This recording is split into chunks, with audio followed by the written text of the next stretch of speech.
Have you ever walked through a forest that no longer speaks your name? Have you listened to the silence of vines that once whispered stories to the wind? In the lush, breath-heavy jungles of Assam, when the sky lowers itself and the mist becomes memory, there lies a stepwell long hidden by roots and sorrow. No road leads to it. No map remembers it. But those who dream deeply, in the hours before dawn, when the world forgets its weight, they have seen it. They have heard the water echo not down, but up. This is the story of a serpent, but not the kind feared by men. This is the Naga, ancient, wise, worshipped not for its danger, but for its depth. And so it is said. Long ago, the village of Hema lay between two rivers, one of water and one of silence. It was a village of listeners. Children were taught not to speak to the jungle, but to hear it. Grandmothers placed honey on the stones before sunrise. And once each moon, all the people would walk barefoot to the sacred well and offer a bowl of milk, not for thirst, but for remembrance. For the Naga king slept below. His name was forgotten, as all sacred names must be. But he was known in the hush of water, in the sudden stilling of birdsong, in the strange warmth that rose from the stone when it rained. He was no ordinary serpent. His hood, they said, bore 7 stars. His breath stirred the monsoon, and his thoughts, oh, his thoughts, were so deep that even dreams paused before approaching them. He did not speak in words. He spoke in visions. When the people offered their silence, the Naga returned it with knowing. It is said he once appeared to a weaver in the village, not in flesh, but in fog. The weaver had been mourning the death of her son, lost to the fever winds. One evening, as she placed her bowl beside the stepwell and closed her eyes, she saw a thread of light spin itself in the darkness of her grief. She saw her child laughing beneath the hood of the Naga, cradled not in death, but in light. And when she woke, the fever was gone from the village. She never spoke of it. She didn't need to. For years, centuries perhaps, the pact held. Silence for vision, milk for presence, respect for mystery. But time does not walk without hunger. A new chieftain rose in Hema. He was not cruel, only curious. He had been born in a drought year, when even the shadows cracked. He saw no visions, no signs, only a deep stone well and a people too reverent to ask why. So he asked, "What lies beneath the water?" He wondered aloud one day, his voice cutting through the morning air like a knife through soft fruit. "Why do we feed what does not feed us?" The elders warned him. They touched their foreheads to the earth. But silence, once broken, cannot be stitched whole again. One night the chieftain gathered a group of young men, torches in hand. They marched to the stepwell, not in fear, but in boldness. They peered into the still water. They saw nothing. No serpent, no shimmer, no stars. Only themselves, flickering and wavering in the firelight. One boy threw a stone into the water, another laughed. The third said, with a mouth too full of pride, "If there is a king here, let him show his crown." And then the wind stopped, not slowed, stopped. The fire lowered without smoke. The vines drew inward. The frogs silenced themselves as if memory itself had been stolen from them. And from the deep, a breath came. Not loud, not angry, just ancient. The water did not ripple. It bent, as if remembering how to kneel. And from its heart rose the hood, 7 stars, 7 flames, 7 eyes that saw all moments at once. The Naga king emerged not in rage, but in sorrow. His gaze held the weight of every whispered offering, every silence gifted across generations. And now, broken. He did not strike. Instead, he turned. Coiling his vast body around the stepwell's stones, he whispered something no one heard, not with ears, but with bone. And as his body sank, the well sealed itself shut behind him, stone upon stone, vine upon vine. By morning, The jungle had swallowed it whole. The village of Hema forgot its way. Crops failed, rivers dried. And soon, the forest grew where rooftops once stood. But not all was lost. There is a woman, old as riverbed, with eyes like storm clouds, who walks the forest path barefoot, still. She carries a bowl of milk in her hands, not because she hopes for vision, but because she remembers. And sometimes, just before dawn, the dew on the leaves glows with 7 tiny lights, and the wind bends, not to flee, but to listen.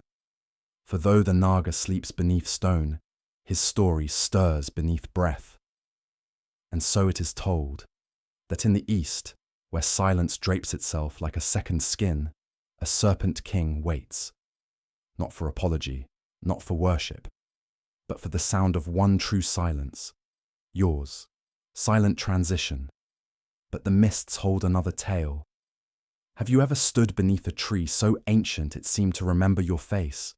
Have you listened to the hush of leaves breathing, not in wind, but in memory? There are forests where the soil is older than sorrow, and the moss holds the footprints of forgotten gods. Not far from the monsoon-soaked hills of Karnataka, veiled in the green breath of time, there lives a forest that does not forget. And in its stillness, a name rises with the mist, Vanadevi, the forest goddess, the one who listens, even when no one speaks. They say she walks barefoot, her feet never bruising the grass. They say the vines lean toward her, as children lean toward mothers. And they say the forest breathes her name every dawn, not aloud, but through the hush that falls just before birdsong begins. But long ago, before even the wind knew her name, there was only red earth, rain, and longing. Let us now turn to a time long buried beneath bark. It is said that once a prince wandered far from his kingdom, not in exile, but in search. He was a quiet man, with a heart too large for his own chest. His people feared his gentleness, mistaking it for weakness. And so he left, with no sword, no crown, only a flute and a silence that followed him like a shadow. He wandered south, through plains and into the hills, until the canopy swallowed the sky. There, the forest grew thick with the scent of wet bark, the murmur of hidden streams, and a silence so complete it seemed to think. For weeks, the prince lived among the roots. He ate berries, drank dew, and played his flute to the trees. But he could not hear them answer. He loved the forest, truly, but he did not know how to listen. And so the goddess watched him. She was not yet a goddess then. She was leaf and fern and breath. She had no body. She was not worshipped, only felt. But something in the prince stirred her, not for his beauty, but for his loneliness. He was like the old tree that flowers just once in 100 years, fragrant, sorrowful, and unseen. So she came to him, not in the form of light, but in silence. One night, as the prince slept beneath the roots of a rain tree, he dreamed of a woman cloaked in vines and starlight. Her hair was moss. Her voice was the low hum of sap rising in spring. She said nothing, but when he woke, his flute played a melody he had never learned, a melody that made the owls blink twice, that made the cicadas pause. From that day, the forest changed. The prince learned the rhythm of its breathing. He could tell when a tree was thirsty, when a flower mourned. He could feel where the rain would fall. He walked softer, ate less. He sang only when the sun set, and the forest loved him back. They say he lived there for many years, slowly becoming part of the canopy. Birds nested near him. Panthers passed without fear. The roots rose to meet his feet, not to trip him, but to cradle him. But longing does not sleep, even in paradise. One season, the prince began to carve a hut, not for shelter, but for memory. In its beams, he etched the faces of the trees. On its walls, he painted the monsoon. He carved a throne from sandalwood, not for himself, but for the spirit he had felt, the goddess he had dreamed. And he waited. Vanadevi, now awakened to herself, watched. She had become strong in silence, in vines, in roots, in stone. But now she longed too, to be seen, to be held in a form, to speak not just through sap and scent, but in the shape of love. So she made a choice. She stepped from the grove. The forest trembled. The trees leaned aside. And there she was, her eyes like deep well water, her skin the colour of dusk. She came to the prince and said, not with words, but with breath, I am the forest, and I have chosen you. The prince wept, not out of joy, not out of fear, but because he finally heard everything. They say they lived together for 7 years, never aging, never hungering, their hearts beating in time with the roots. The hut grew into a temple, roofed in, flowering branches, lit by fireflies and moon breath. But all things loved by the forest must be returned to it. One summer, a drought came, not of water, but of listening. Far away, men began to fell trees, thinking only of wood. The silence was broken. The balance trembled. Vanadevi heard the scream of a tree dying by axe. She turned to the prince and said, They do not hear me anymore, and I must return to whisper again. He begged her to stay, to hide, to let the forest burn if it must. But she smiled, soft and endless. I am not afraid of death, only of forgetting. And with that, she stepped into the heart of the oldest tree in the grove. It closed around her like a sigh. Its bark shimmered. And from that moment, no fire could harm it. No blade could wound it. But the prince, he did not move. He stood before the tree for 7 more years, speaking nothing, only listening. And slowly, bark crept up his legs. Leaves sprouted from his spine. Until one dawn, he too was gone. Only 2 trees now stand where the hut once was, twisted together, forever leaning toward each other, never touching. But when the wind stirs, they creak in harmony, a sound that is not music, but memory. And villagers say, when the rain falls too heavily, when the earth is soaked beyond dreaming, the forest hums with breath. Flowers bloom where no seed was planted. And somewhere, hidden deep within the green, a throne still waits, carved from sandalwood, for a goddess who walks barefoot through time. They say she still listens, not to words, but to the hush behind them. Silent transition. And further still, there is one more story. Have you ever looked into a flame and seen something other than fire?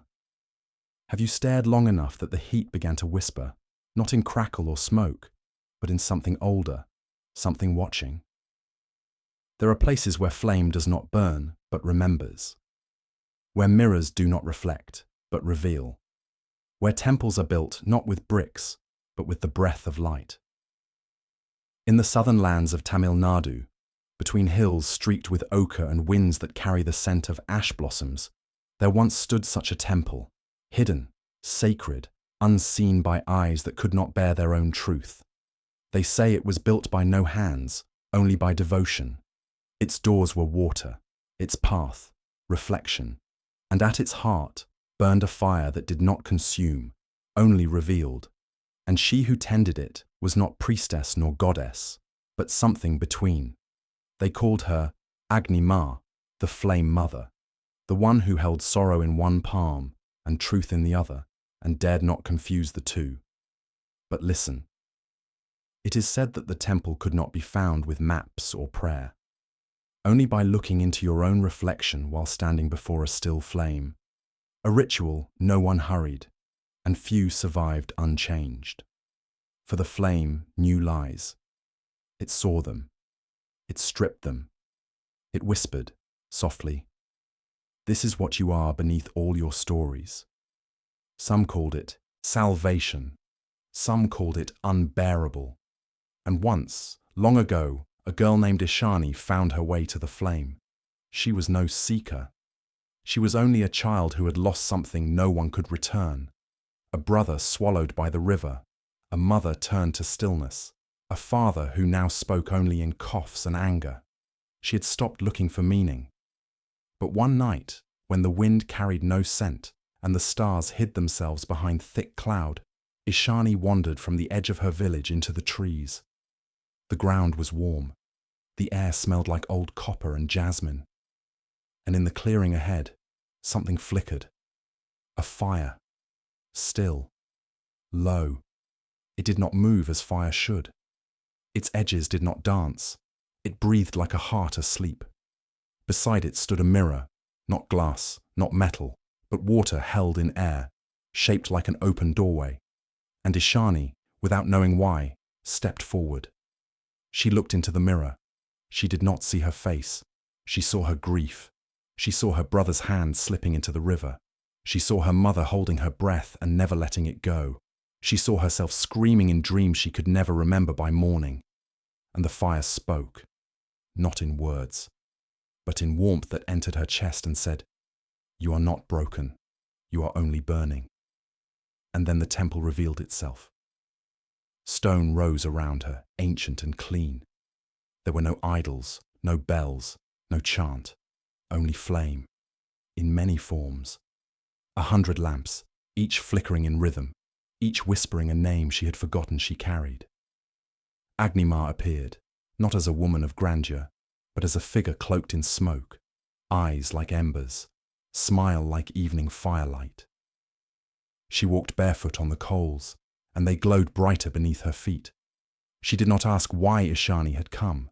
She only asked, "Do you wish to see?" And Ishani, with her heart too heavy to lie, nodded. The flame mother raised one hand and placed it over Ishani's eyes, and the girl saw. Her grief as light, her anger as a flame trying to warm something gone cold, her love buried and trembling like a coal waiting for breath. And the fire wept for her. Tears of ash fell gently onto the temple floor, and where they landed, lotus blossoms bloomed, black, red, silver. Ishani stayed there through the night, curled beside the fire that did not burn her. But morning comes even to temples outside of time. When she opened her eyes, the stone had vanished. The mirror was gone. Only a faint circle of ash remained on the ground where she had slept. She returned to her village. She spoke little, but she began to sing again, not for others but for the wind, for the river, for her brother, who now lived in every ripple she saw. And the village changed, slowly. People whispered that Ishani was strange now, too quiet, too kind, too knowing. But when sickness came, it was her hands that cooled foreheads. When a woman lost her son, it was Ishani who sat beside her, saying nothing until the woman slept in peace. Years passed. The mirror never returned. The fire never called again. But Ishani, now older than even the trees dared count, still lit a single lamp each night and placed it by her door. And sometimes a traveller, lost in sorrow or searching without knowing why, would see the flame and stop. She would welcome them with no question, only the offer of a place to sit and a silence strong enough to hold anything. And though the temple could not be found again, it was said that those who looked into her eyes could see their own reflection, not as they wished to be, but as they truly were, which is all the fire ever wanted. And so, the temple in the mirror of fire did not vanish. It moved, from stone to story, from flame to breath, from Agni Ma, into every one of us who dares to see the truth without turning away. And the flame still burns, not on mountaintops, not in shrines, but in that quiet hidden chamber behind your ribs, waiting to be seen. Silent transition. But listen, there is yet another name whispered in the wind. Have you ever walked through a land where the silence has teeth? Where the heat presses not only on your skin, but into your memory, as if trying to erase something you once were? There are deserts that do not thirst for water, but for witness, where dunes shift like breath and shadows stretch longer than their owners, where time does not pass, it watches. And in the Thar, India's desert of flame and hush, there stands a statue carved into ochre cliff face, whose name no one dares to speak, not because it is cursed, but because it is listening. They call it the Watcher, neither god nor king, neither demon nor saint. Only that, a being who sees and never sleeps. But listen closely. It is said he was once a prince, a seeker of truth, a speaker of forbidden questions. Born with eyes too sharp and a voice too soft, he was beloved by the desert's elders, but feared by his father, a war chief whose hands knew only conquest. The prince, called Veer by the wind and no one else, had a hunger that could not be fed by gold or glory. He wanted to know why the stars did not fall, why camels never looked back, why silence felt like a door just slightly ajar. He would sit for hours beside the cliffs, asking questions aloud, to the stones, to the heat, to the dust devils swirling in the distance. And once, one windless twilight, something answered, not with voice, but with shadow. A great silence moved over the land like a cloak. The wind stilled. The sun hung longer than it should have, and a shape emerged from the rock. Tall, still, inhuman in its calm. It had no mouth, but the air around it felt thick with meaning. Its eyes, if eyes they were, glowed faintly, like coals long buried, but not yet cold. The prince did not run. He bowed, and he whispered, "Teach me." The being, the Watcher, raised one long hand and pointed toward the cliff. And before Veer could ask another question, the eye, world spun. He awoke in a cave, alone. Carvings covered the walls, not in words, but in lines that shimmered faintly in darkness, like the ribs of ancient beasts. Days passed, or was it years? Time bent in that cave. He did not hunger, he did not thirst, only learned. He saw memories that were not his. Cities swallowed by sand, temples crumbled by silence. Lovers turned to stone because they asked too much of the gods. And through it all, one message repeated like breath. To know too much is to become the knowing. When he emerged from the cave, the world had shifted. His father had turned to ash and echo. His kingdom now lay beneath dune and thorn. And the people, what few remained, fell to their knees when they saw him. His face had changed, not aged, not scarred, but still, too still. They could not bear his gaze for more than a moment, for in his eyes they saw themselves, raw, remembered, undone. And so they begged the mountain, "Take him. He is too much, too vast. We are not ready." And perhaps the mountain, or the being behind it, took pity, or perhaps it listened. One dawn, Veer climbed the cliff. At its peak, he turned to the wind, and he spoke his final words. "Let me be the question," and stone embraced him. But his eyes remained open, not cold, not lifeless, only eternal. Since then, the Watcher has stood in the Thar, half buried, half feared. Travellers pass him by without naming him. Children dare not point. Birds do not perch on his crown. But in times of great drought, when the land forgets itself, women walk barefoot to the cliff. They bring no offerings, only questions. They sit in the red sand and whisper the names of their dead. They speak of children unborn. They cry without sound, and they listen, not for answers, but for stillness that heals. And sometimes, when the heat bends the horizon just so, the statue blinks, not visibly, only in the bones of those watching, a blink that says, "I hear you," and that is enough. The Watcher remains, not judging, not guiding, only witnessing. For some truths are not meant to be solved, only held. And some names, like Veer, are not lost. They are carved into silence. Silent transition. Let us now turn to a whispering place of rain and red earth. Have you ever stared into water so still it becomes a mirror for forgotten dreams? Have you listened to the silence beneath a river's surface, not empty, but alive with stories no one speaks aloud? In the land of Kerala, where rain falls like soft music and rivers move like whispered prayers, there lies a lake shaped like a crescent moon, a place unseen by most, except by those who listen with their whole being. They call it Moonstone Lake, and beneath its glassy skin swims a spirit old as time itself. She is called Muthasi, the grandmother, the crocodile who holds the memories of the water. But do not mistake her for beast or monster. She is guardian, guide, and keeper of secrets too deep for words.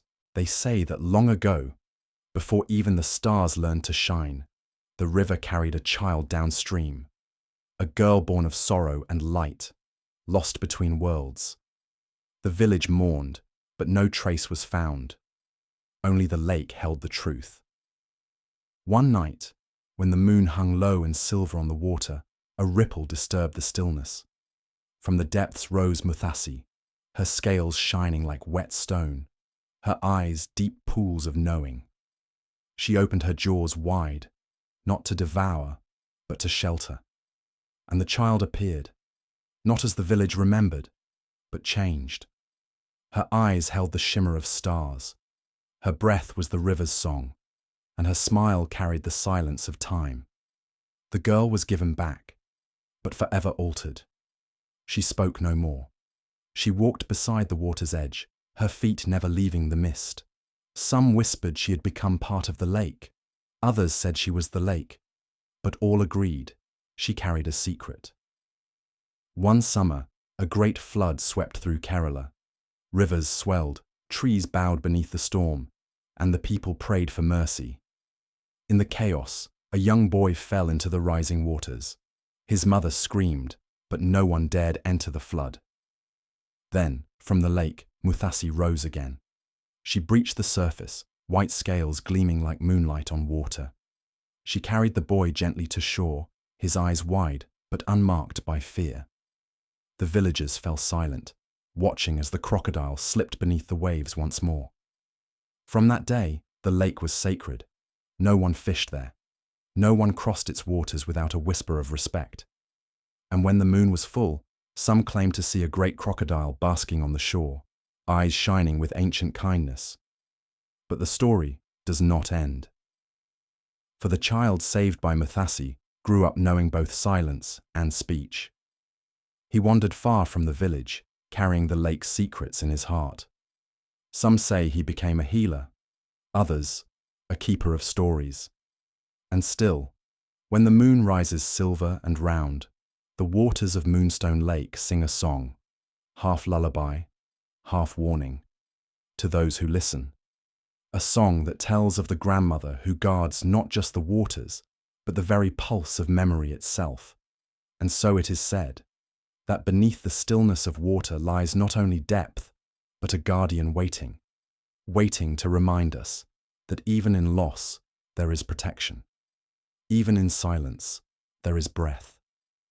Even in the deepest shadows, there is light. Silent transition.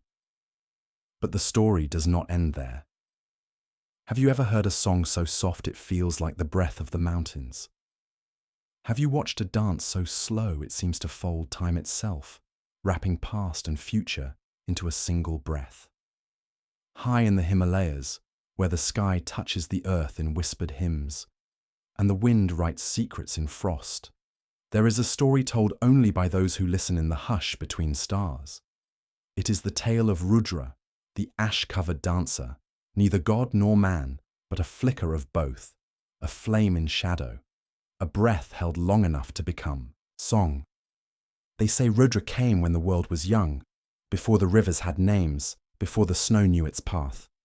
He was a dancer who wore ash like a cloak, the remnants of all that had burned and all that was yet to be born. His feet never touched the ground, yet the earth trembled beneath his steps. His arms moved like the flames flicker, slow and certain, weaving stories no one could hear but all could feel. He danced to burn away illusion, layer by layer, breath by breath, until only the soul remained bare, silent, free. But few have seen Rudra. Fewer still have danced with him. It is said his dance is a prayer, spoken in movement. A song without words, a ritual of flame and shadow. Once, a wanderer named Anaya ventured into the mountains, seeking nothing but the silence of snow. She was drawn by a voice that was not voice, a humming beneath the wind, a rhythm beneath the quiet. One night, under a sky heavy with stars, she saw him, Rudra. His form was blurred, ash and shadow, light and smoke. He danced not to the music, but to the silence between notes. Anaya watched, breath held, heart open. She felt her own breath slow, match his pace, become part of the dance. The air around them shimmered, the frost turned to fire. For hours they moved, not touching, but entwined in the same ancient rhythm. And then, as dawn crept like a hush over the peaks, Rudra stopped. He looked at Anaya with eyes like dying embers, and whispered, though his lips did not move, "You have seen beyond the veil. Now you carry the flame." From that moment, Anaya's life changed.